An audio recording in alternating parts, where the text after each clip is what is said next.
కౌటిల్య శాస్త్రంలో 5వ అధికరణంలో అధ్యాయం 3 గురించి తెలుసుకో. అందులో ప్రకరణం 91లో 28వ దాని గురించి తెలుసుకోబోతున్నాం.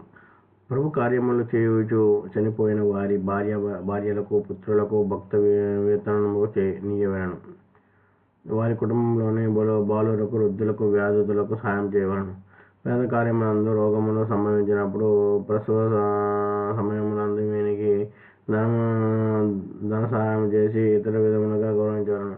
అల్పకోశకుడైన ఎడల కుప్పెములను పశువులను క్షేత్రమును స్వల్పములకు ఎరణ్యమును ఇవ్వవలను. శూన్య ప్రదేశములందు నూతన ప్రదేశములను స్థాపించవలసినప్పుడు హిరణ్యము ఇవ్వవలను గాని గ్రామము అంతను దానము చేయరాదు. గ్రామంలోని వ్యవహారములను స్థిరములకు చేట ఇది అవసరము. ఈ విధంగా స్థిరులు గాని వృత్తులు గాని వారి వారి విద్యలను కాబట్టి పనులను బట్టి భక్తమును వేతమును ఏర్పాటు చేయవలను.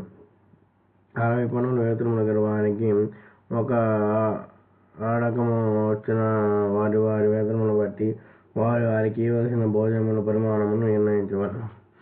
సంధి దివాసములందు తక్కిన దినములలో ప్రత్యుస్వర దివసములకు సంబంధించిన సైనికులు సూర్యోదయమును నగరము వెలుపల కవాతు చేత ఇవ్వవలను. రాజు దీని యందు సర్వశ్రద్ధల గలవాడి వారి శిల్ప ప్రదర్శనములకు పర్యవేక్షించవలను.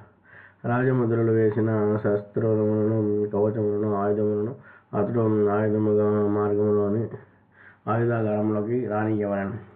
ముద్రలతో కూడిన అనుజ్ఞా పాత్రలు ఉన్నవారు తప్ప తక్కిన వారెవరూ శస్త్రముతో నడవకూడదు. వినిష్టములకు రెండింతల పరిహారం ఇవ్వవలను. వినిష్టములైన వారి వివరమును రాసి పెట్టవలను. సార్థవాహకుల శస్త్రవర్ణములను అంతపాలుడు స్వాధీపరచుకొను వలెను, లేదా వానికి ముద్రలు వేసి సార్థవాహకులతో పంపించవలను. విజయయాత్రను నిర్ణయించుకున్నప్పుడు సేనను సిద్ధపరచుకొనవలెను. అప్పుడు వర్తక వేషములను ధరించిన చారులు యాత్రకాలయం ఉపయోగించిన యాత్ర ముగిసిన తర్వాత 2 రెట్లు ఇచ్చు షరతు మీద సైనికులకు కావలసిన సామాగ్రి అంతను ఇవ్వవలెను. దీని మూలమున రాజపణ్యముల రహస్యాధికారమును సైనికులను ముందుగా ఇచ్చు వేతనములకు